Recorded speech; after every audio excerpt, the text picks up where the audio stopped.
tal? ¿Cómo están? El día de hoy vamos a iniciar con la parte práctica del curso introductorio al derecho procesal inmobiliario. Ustedes ya deben tener las diapositivas con los casos. El día de hoy vamos a desarrollarlas puntualmente, aplicando los conceptos que hemos aprendido durante estas sesiones online y offline que se han brindado. ¿De acuerdo? Vamos con el primer caso.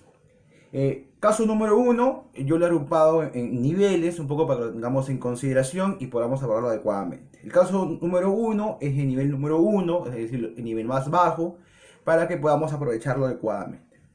Jorge Bautista es un ciudadano que sufre de una dependencia al alcohol. Una de sus tantas bohemias decide entrar a una casa abandonada y comienza a usarla de morada por varios años. La pregunta aquí es si es poseedor o no. ¿De acuerdo? Entonces vamos a fundamentarnos en que analizar cómo se entiende el derecho a la posesión y qué persona tiene ese derecho a través del ejercicio fáctico sobre un bien. Jorge Bautista tiene una dependencia al alcohol, es decir, no se encuentra en sus sentidos de manera desarrollada a cabal. Con esto cuestionamos su nivel de discernimiento y la forma de aprovechamiento que tenga sobre un bien. Entonces, en líneas generales, al entrar a una casa abandonada, que obviamente le pertenece a otra persona, y decide usarla, demorada por varios años, habríamos que analizar varios factores. Si esta persona es una persona que toma y tiene sus sentidos de forma dispersa, ¿no? Tiene una noción sobre lo que está ejerciendo y simplemente entra y sale, por más que tenga el contacto físico del bien, podríamos cuestionar en líneas generales que pueda adquirir el bien por prescripción en algún momento. No obstante ello, la pregunta es si es poseedor. Desde un punto de vista de la publicidad, de que una persona entra y sale, podríamos considerarlo poseedor.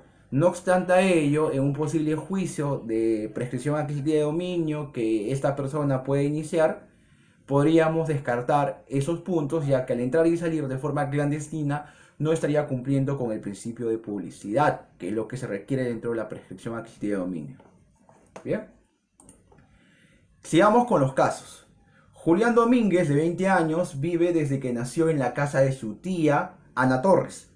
Los hijos de Ana nunca se preocuparon por ella y cuando ésta fallece reclamaron la única propiedad que tenía, la casa de Ana Torres, ¿no? Donde Julián todavía continuaba ocupándola. Viene el análisis y el tema de estrategia, con una serie de preguntas. ¿Puede Julián defender su posesión si es que la teniera, ¿no? Si es que podría ser considerado como poseedor? Habría que establecer una relación jurídica de defensa y señalar que tiene algún derecho. Y la siguiente pregunta es, ¿cambia su respuesta si desde que murió la tía han pasado 10 años y Julián ha seguido viviendo en el inmueble? Bien, vamos a partir del análisis de la primera pregunta que nos señala lo siguiente. ¿Puede Julián defender su posesión? Primero habría que establecer si Julián ejerce posesión. Entenderíamos desde que tiene noción de conocimiento de que ocupa la casa, hay una especie de ocupación, eso es cierto. Pero la diferencia entre la ocupación y la posesión son claras. En la posesión hay un desenvolvimiento y aprovechamiento, se podría decir, egoísta, para una persona. Es decir, lo quiero aprovechar para mi propio comportamiento, para mi propia conducta, excluyendo a los demás. En ese sentido, Julián, a pesar que siempre estaba en contacto físico con el bien, lo hacía debido a que su tía Ana Torres le permitía el contacto. ¿Qué quiero decir con esto? Que Ana Torres, en realidad, además de ser propietaria, nunca había perdido la posesión. Entonces, algunos nos preguntarán, pero aquí podría ser que Julián Domínguez tenga un derecho real, el derecho de uso y habitación, o un derecho de comodato. Si bien es cierto, eso es posible, no se ha configurado el típico caso de derecho real o el típico caso de derecho personal. No se ha configurado, por ejemplo, en el comodato, el tema del plazo, algún tema de retribución económica o si es establecido que iba a ser a título gratuito. Por el lado del derecho real, no se ha establecido el típico caso de un derecho real de uso o habitación, aunque en apariencia sí se asemejaría. El tema puntual es que estamos frente a una situación de acto de tolerancia, ¿de acuerdo? salvo que en el escenario Julián Domínguez y Ana Torres hayan celebrado uno de estos tipos contractuales, ¿no? Puede ser que haya celebrado un contrato de uso de habitación o un contrato de comodato, pero en este caso no. El caso nos dice simplemente que estamos frente a un escenario de acto de tolerancia que tendría que Julián no es un poseedor, sino es un mero detentador, y quien tenía el control del bien en este caso era Ana Torres. Respondiendo a la primera consulta, ¿puede Julián defender su posesión? No, debido a que no la tiene, ¿de acuerdo? Ahora, cambia su respuesta si desde que murió la tía han pasado 10 años y Julián ha seguido viviendo en el inmueble. Consideramos que sí, ya que al momento en que fallece la tía y él sigue ocupando el bien, va a ser una serie de mejoras o protección de la propiedad, es decir, ya se evidencia un tema de comportamiento respecto del bien. Aquí no estamos frente a una situación de tolerancia, ya que la tía ya falleció, ya terminó esa situación, esa incertidumbre, y Julián ha decidido seguir ocupando el bien por su propia voluntad, invertir en el cuidado del bien y establecer las defensas necesarias que pudieran incurrirse si fuera el caso, ¿no? Si quisiera meter un invasor, él puede utilizar quizás algunas defensas fuera del ámbito judicial, ¿no? El denominado concepto de defensa procesal extrajudicial, no ceñido a la norma actual, pero sí desde un punto de vista de la regulación anterior, ¿de acuerdo? Entonces, en ese caso sí podríamos decir, desde que fallece la tía y ya no va a haber acto de tolerancia, Julián está en un estado fáctico sobre el bien y obviamente podrá considerarse poseedor desde ese momento. Pues, y por lo tanto, obviamente, si han pasado 10 años, podría entablar una prescripción de dominio, pero tendría que tener otros elementos probatorios como el pago de impuestos, el plano avisado, testigos, etcétera, etcétera, etcétera, que podrían acreditar su posesión calificada y el tema del paso del tiempo. Caso 2, ya que aumenta un poco el nivel, estamos frente a un escenario un poco más conflictivo. Vamos con el caso. Arturo Arias decide viajar al extranjero, dejando al cuidado de la casa a su sobrino Miguel. Luego de unos meses, Miguel comienza a convivir con Rita Granados, quien ha sido su enamorada por varios años. Vienen una serie de preguntas que nos permiten analizar el caso de una manera más extensa. ¿Quién o quiénes son poseedores? Obviamente, de la mano con el análisis anterior, entenderíamos que Arturo Arias sigue siendo poseedor y su sobrino Miguel, junto con su enamorada, no podrían ser considerados poseedores, ya que son o están ocupando el predio en calidad de servidores de la posesión. ¿De acuerdo? Bien. Cambia su respuesta si la única que se queda viviendo es Rita. Igual, ya que la relación primigenia que se estableció con Miguel no puede dar más derechos del que lo tuviera Miguel. Entonces, o si Rita desconoce de la situación o quiere desvirtuar su relación de dependencia o subordinación respecto a Arturo Arias, lo que se estaríamos analizando es un supuesto de que Rita es una poseedora ilegítima o poseedora precaria para otras personas. Entonces, en líneas generales, mi primera respuesta sería no es poseedora, ya que inició su relación de ocupación con el predio igual que la hizo el sobrino Miguel. Pero en caso esta señorita cambie su forma de comportamiento, podríamos categorizarla como una poseedora ilegítima, poseedora precaria. Cambia su respuesta si Rita hizo construcciones y mejoras siendo que Arturo regresó después de 10 años. Pues sí, bajo la misma lógica, Rita al momento de ya hacer construcciones y mejoras, ya hay un comportamiento como propietario. Según la normativa del artículo 896, podríamos considerarla ya como poseedora y obviamente si han pasado 10 años, un posible escenario de prescripción adquisitiva de dominio. ¿De acuerdo? Bien. Sigamos con los casos. Javier y María deciden tomar posesión de un bien inmueble. Javier ocupa el primer piso y María el segundo piso. Han pasado 15 años desde la ocupación. ¿Qué tipo de posesión existe? ¿Puede prescribir? Cambia su respuesta si Javier solo posee 5 años y decide irse dejando sus cosas en el primer piso. Bien, aquí hay un supuesto de coposesión. Entendemos el concepto de coposesión como aquellos supuestos donde dos o más personas ejercen un control sobre un mismo bien y van a adquirir a posterior el mismo bien bajo la categoría de copropietarios. ¿Qué quiero decir con esto? Que al igual que la posesión origina propiedad, la coposesión no es que origine una posesión solo en una persona.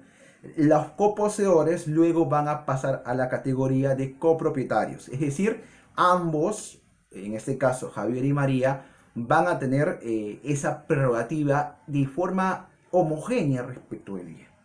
¿De acuerdo? Quiero que lo tengan en consideración en el sentido de que no es que uno excluya al otro.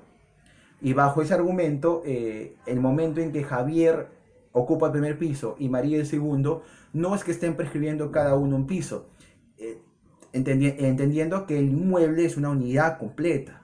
Entonces ambos tendrían una especie de derechos y acciones sobre el bien en 50 y 50.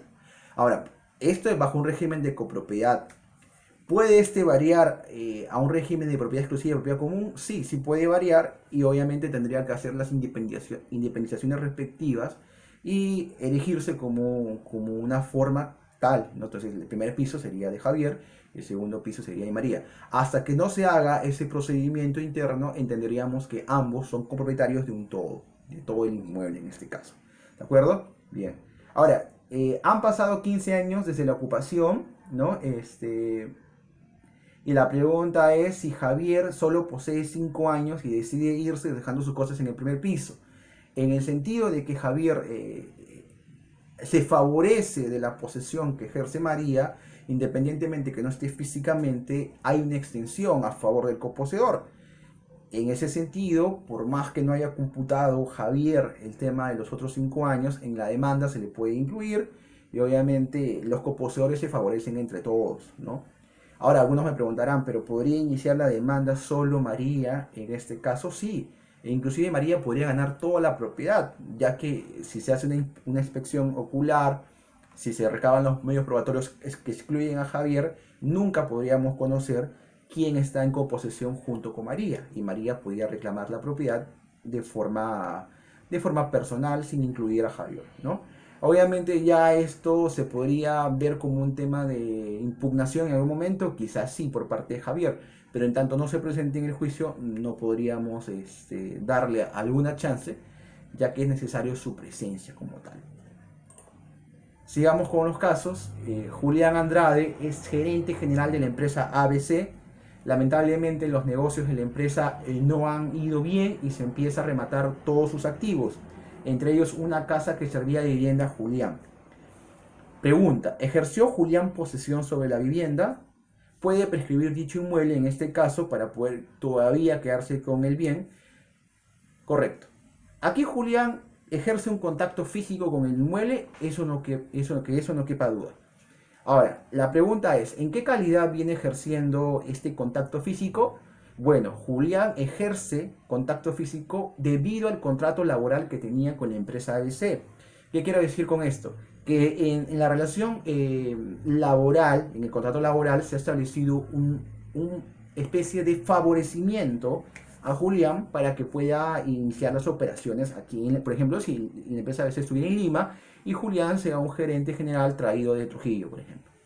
Entonces, estas prerrogativas de vivienda harían que la vivienda en sí no sea como una especie de alquiler, sino un favorecimiento a favor de una persona en particular, y este inmueble le seguiría perteneciendo a la empresa ABC y simplemente sería un instrumento para que Julián haga sus actividades.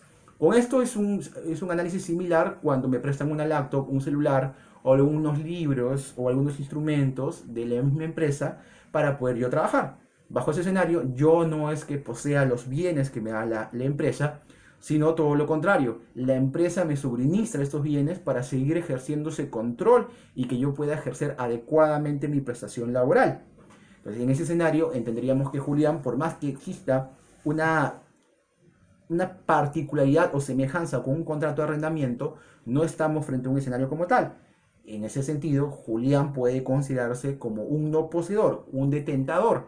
Con ciertas prerrogativas exclusivas, sí, es correcto, pero sigue siendo un no poseedor, un detentador. No sería un servidor en sentido estricto, pero sí sería un detentador. Bien, y bajo ese supuesto, obviamente, no se cumpliría el requisito sine qua non de la prescripción, ya que es necesario poder ejercer posesión y el plazo establecido en la norma del artículo 950, lo cual no sucede en el caso. ¿De acuerdo? Bien, sigamos con los casos. Son varios casos en esta ocasión.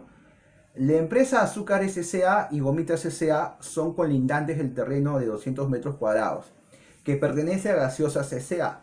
Debido a la quiebra del negocio de fábrica de Gaseosas S.A., está prácticamente abandonada. ¿De acuerdo? La pregunta viene a ser, ¿podrán poseer este inmueble las empresas colindantes? Bueno, sí podrían, ¿no? Si ambas se ponen de acuerdo en entrar en posesión, son colindantes, ¿no? Imaginemos que la empresa que se va a prescribir está en el medio y los colindantes están a los costados, entran y ejercerían una especie de coposesión. A pesar que son personas jurídicas, sí podría llegarse a ese análisis. Es un poco complicado que se haga, pero podría suceder. ¿De acuerdo? Luego, ¿cómo lo harían? Lo harían como un régimen de coposesión.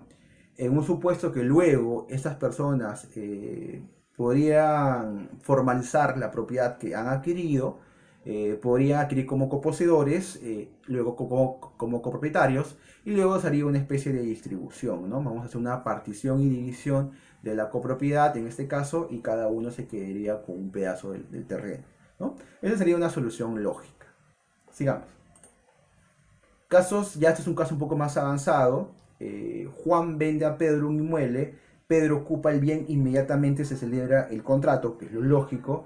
Dicho contrato tiene un vicio de nulidad. Pedro no quiere salir del inmueble a pesar del requerimiento de Juan. Vienen las preguntas. ¿Qué acción puede iniciar Juan? ¿No? Bueno, en este caso, Juan tendría previamente al desalojo o reivindicación que ustedes están pensando que se debería hacer, buscar pedir la nulidad del contrato. ¿De acuerdo? Por ejemplo, si Juan lo vende estando en un estado de, imaginemos, incapacidad, en su momento era un alcohólico y no se daba cuenta de lo que hacía, o era un toxicómano, podría plantear un tema de nulidad el acto jurídico. Pero mientras que no se plantee, los efectos del mismo todavía seguirían surtiendo efectos. El contrato seguiría vigente, en cierta manera, a pesar que es nulo. Ahí, para evitar que sigan surtiendo efectos este acto jurídico, lo que se le recomienda a Juan es que plantee la nulidad, ¿de acuerdo? Y antes de cualquier otra acción judicial, por ejemplo, una acción de desalojo no podría plantearla, yo recomendaría que en paralelo a la nulidad plantee una reivindicación, ¿de acuerdo? Bien. Cambio de opinión, si es una nulidad manifiesta, bueno, habría que analizar en particular si el juez considera que en este caso, y dependiendo del caso en particular, si es toxicómano, por ejemplo, si es una persona con discapacidad o estar en un estado de absorción que no me permita discernir, por ejemplo, es un supuesto de nulidad manifiesta. Si fuera un supuesto de nulidad manifiesta, este acto jurídico, por ejemplo, Pedro me falsificó la firma, es decir, yo le firmé un documento, sí, a Pedro, pero un documento donde yo le daba un poder a Pedro y en ningún momento yo le daba una venta del inmueble. Frente a este escenario podría yo operar el tema de desalojo si se evidencia que la falsificación de mi firma se ha corroborado o es manifiestamente nula. Entonces, en ese escenario sí, yo recomendaría no irse a la reivindicación, sino plantear un desalojo por ocupante precario. Y de la mano con lo que he señalado el cuarto pleno casatorio, junto con el noveno pleno casatorio, se podría entablar un desalojo. Cambio de opinión, si han pasado 10 años desde la celebración del contrato. Bueno, como ustedes ya deben saber, el tema de la posesión es muy fuerte, sus efectos. Entonces, en un escenario donde la persona en particular no haya hecho ninguna acción de sacar o plantear una demanda, es decir, no hay un tema de interrupción del plazo prescriptorio, pues lamentablemente la prescripción es mucho más fuerte y en este caso a favor de Pedro haría que por algún motivo, si su contrato es declarado nulo, permanezca en titularidad del bien debido a que argumenta un tema de prescripción adquisitiva de dominio. Quizás lo puede plantear como una reconvención. Es una posible solución a favor de las personas que asesoren a Pedro. ¿De acuerdo? Cambia su opinión si han pasado solo 5 años desde la celebración del contrato. Podría plantearse en un posible escenario, pero va a depender de los casos particular, si es que Pedro ha actuado de buena fe. Porque si Pedro ha actuado de buena fe y tiene un justo título, podríamos reducir el plazo a 5 años. Pero si Pedro ha actuado de mala fe, ¿de acuerdo? Y ha inventado la firma o ha incurrido en engaños respecto de Juan, pues no estaríamos inmersos en el supuesto de la prescripción de plazo corto. Cambia de opinión si el contrato fue celebrado para perjudicar a la esposa de Juan, ya que el bien es social. Bueno, ahí sí pues cambia la situación. debido a que Juan en realidad está propiciando ese acto jurídico confabulado con Pedro. Y en ese escenario, obviamente la esposa de Juan ya le está solicitando la devolución del predio. Juan, al querer evitar tener problemas, le pide que se retire a Pedro, pero Pedro pues no accede a este petitorio, y lo que buscaría aquí es ya había un conflicto de intereses. Lo que se plantearía adecuadamente, considero yo, además de la nulidad, que inclusive también lo podría plantear Juan, pero se recomendaría que lo plantee la esposa de Juan contra Pedro en este escenario, para poder regresar y recuperar la propiedad en líneas generales, ¿no? Y además pedir la cancelación del asiento si se hubiese inscrito a favor de Pedro. Bien, estos casos son un poco más elaborados, hay un poco más de técnica quizás aquí, va a depender mucho de los factores internos dentro de cada caso. Son casos modelos, obviamente, pero cada caso se puede asemejar a la realidad. Eh, ya. Caso de nivel 2, no es un caso, es un caso intermedio. La empresa ABC es propietaria de un terreno en provincia. Dicho terreno es ocupado por unos invasores. Miren las preguntas relativamente sencillas. ¿Qué acción podría iniciar contra estos invasores? Bueno, podría iniciar una defensa procesal extrajudicial, tal y cual está regulada en el artículo 920 del Código Civil. Puedo iniciar un proceso de desalojo, pero ojo, si inicio un proceso de desalojo, tengo que tener en consideración varios factores. Determinar qué personas están invadiendo, ya que ha habido casos, desde la experiencia, donde te pueden pedir o rechazar la demanda si no has establecido la relación con el sujeto pasivo. Es decir, tienes que haber determinado, porque si se presenta otra persona, puede haber jueces que malinterpreten la notificación y planteen una nulidad de todo lo actuado. Hay que tener cuidado porque esto alargaría el proceso. ¿Qué quiere decir? Que yo puedo impugnar esa decisión, pero esto hace que se dilate el tiempo de la tutela en la posesión y sea perjudicada para los intereses de nuestro cliente, ¿no? Cambia su respuesta si los invasores han construido edificaciones sólidas. Bueno, en ese escenario, si hay edificaciones sólidas, ya no estaríamos frente a un escenario de defensa procesual y extrajudicial, tal como lo señala el artículo 920. Ahí tendríamos que iniciar, yo recomendaría una reivindicación, ya no un desalojo, puesto que el propietario en este caso va a alegar que tiene un derecho a poseer, pero el demandado va a señalar que ha construido, y este es un caso de propiedad, y puede ser que se siente el conflicto y el juez obviamente señale si acredita el propietario actual haber hecho esas edificaciones. Si no, esto puede ser un tema de construcción en terreno ajeno de buena o de mala fe. Y por ahí vienen las complicaciones. Quizás no se entienda adecuadamente lo que señala el cuarto pleno casatorio y lo deriven o lo rechacen. Entonces yo recomendaría una reivindicación donde obviamente los medios de prueba se podrían explayar, y además adjudicarme, si me fuera de mi interés, lo que se ha construido sobre mi terreno, ¿no? En cambio, su respuesta, si han pasado más de 11 años, en cierta manera sí. El desalojo en estricto no tiene un plazo para demandarse, la reivindicación mucho menos, pero se podría decir que la estrategia que podrían plantear estos invasores es básicamente la prescripción adquisida de dominio, y eso puede estar en nuestra contra. ¿Cómo desvirtuamos la prescripción? Por más que pasen 20 años, es destruyendo cualquiera de los elementos que configuran a la prescripción. Es decir, la posesión no tiene que ser pacífica, podemos argumentar que siempre ha sido violenta, que no ha sido continua, y aquí estamos demostrando ya que no ha pagado los impuestos de forma consolidada, no ha sido pública, ya que nadie se había enterado que han estado en posesión, y siempre hay un cartel que le pertenece a la empresa ABC, etcétera, etcétera, etcétera, de medios probatorios que podrían estar a nuestro favor. ¿De acuerdo? Bien. Sigamos con los casos.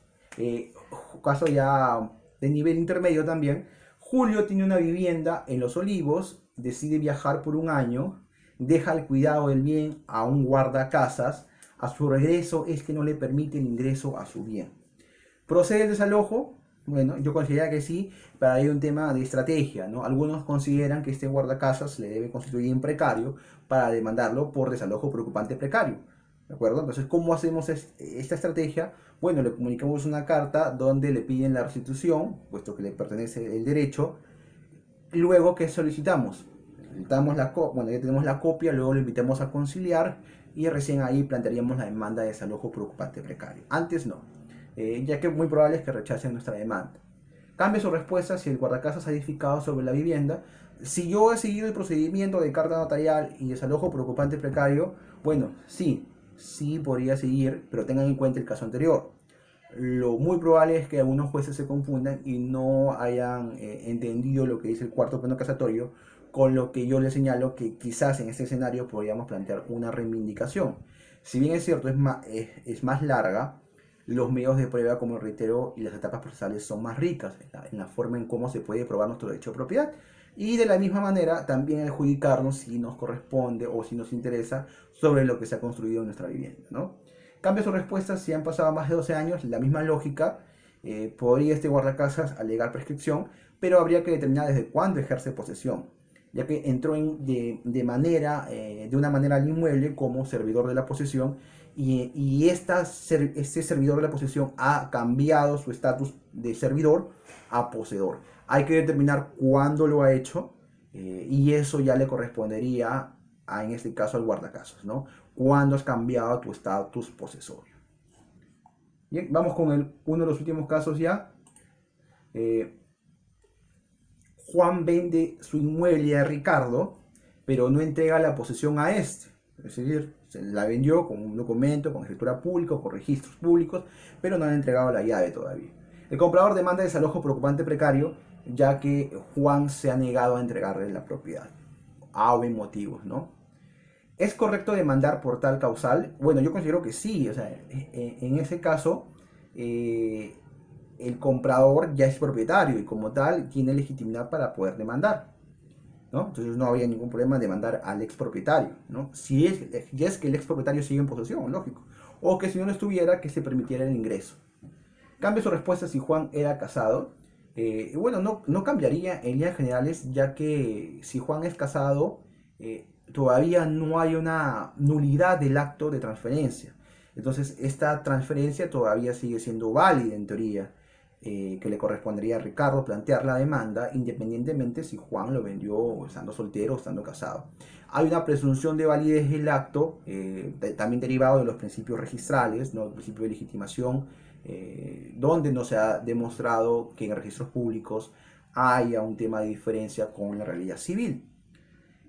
Cambia su respuesta si Ricardo es un deudor moroso. No hay ningún inconveniente. Si Ricardo es un deudor moroso, si debe dinero o no, no es problema en este caso. El único elemento esencial es que si ha existido o no transferencia. Y esto es muy importante, ya que si el contrato es puro y simple, entenderíamos que Ricardo ya es propietario. Pero si en el contrato hay ciertas condiciones, habría que analizarlas puntualmente, ya que hay muchos contratos con plazo de reserva de dominio o con un plazo para poder surtir efectos, ¿no? A veces ponen, ¿no? Va a surtir efectos el contrato si tú has pagado por lo menos la mitad de las cuotas, ¿no? Me reservo el dominio hasta que pagues la mitad de las cuotas, por ejemplo. Cambia su respuesta si en el contrato hay un pacto de reserva de dominio. Bueno, sí, lo que hemos señalado, ¿no? Justamente a ese punto quería llegar. Y ya el último caso, dentro de estos casos breves que permiten la reflexión, y también espero que lo aborden y sigan estudiándolos, es el caso de una sucesión intestada. ¿De acuerdo? Entonces, hasta la lámina número 15 hemos abordado partes prácticas rápidamente, son posturas, ya que lo que busca hacer este curso es una introducción. ¿De acuerdo?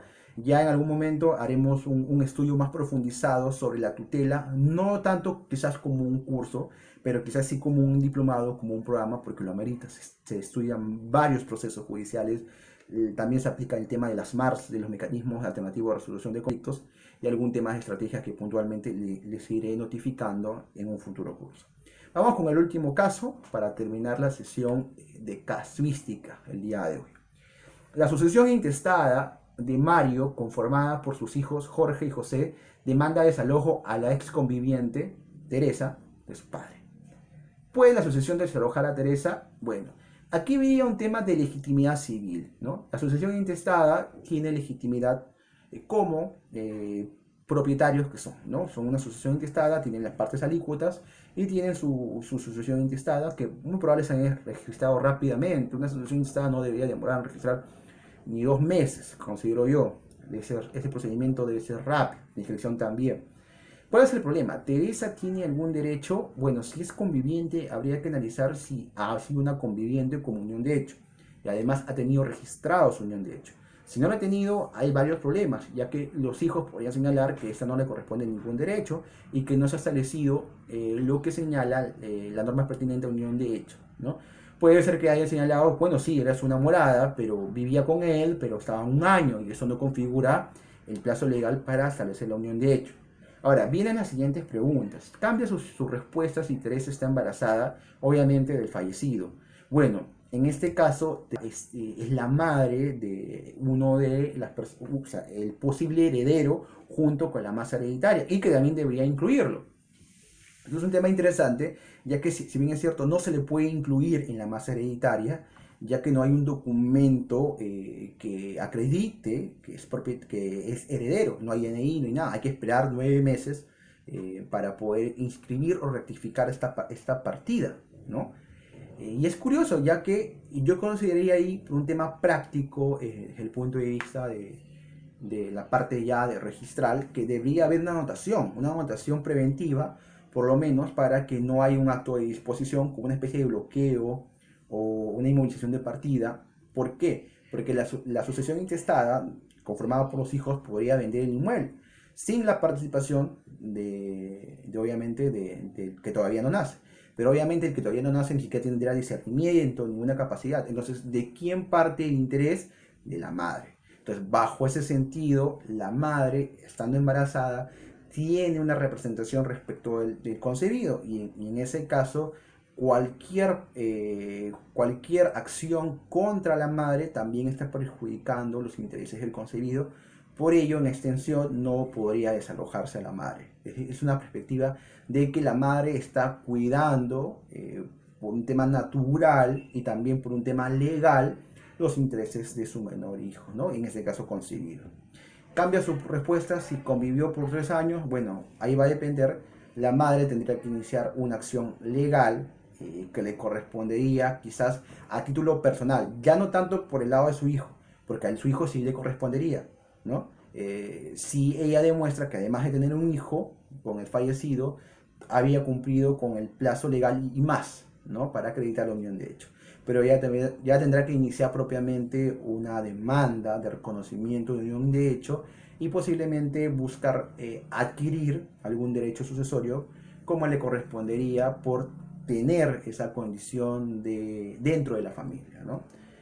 Porque recordemos que en la parte constitucional, tanto los casados como los que tienen una unión de hecho tienen los mismos derechos como una sociedad de gananciales, es lo que señala la norma, ¿ya? Entonces yo considero también que sería pertinente ello para evitar el tema del desalojo.